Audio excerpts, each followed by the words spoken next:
ఇండ్లకు సూటి పెట్టి బంగారం దోసుకపోతారు, దుకాణాలకు జొర్రి పైకము సరుకులు ఎత్తుకపోతారు, వైన్స్లకు కన్నం పెట్టి మందు బాటళ్ళు నోట్ల కట్టలు మోసుకపోతారు, బ్యాంకులకు సూటి పెట్టి పైకం మూట కట్టుకపోతారు, ఏటీఎంలను వలగొట్టి నోట్లు మాయం చేస్తారు, గుళ్ళలకు జొర్రి గల్లపెట్టెలను దులుపుకపోతారు. ఎవ్వరు ఏడ పంతనం చూపెట్టినా ఆఖరికి పోలీసులకు దొరికిపోతారు. కానీ ఓ తాన దొంగన్నలు దేనికి సూటి పెట్టిరంటే చెప్పుడు కాదు, చూడాల్సిందే.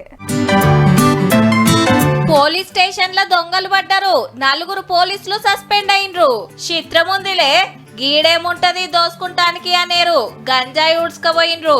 ఏడాది కింద జగిత్యాల జిల్లా సారంగపూర్ లా అంబులెన్స్ లా 70 కిలోల గంజాయి తీసుకుపోతుంటే 4 దొరకబట్టిండ్రు.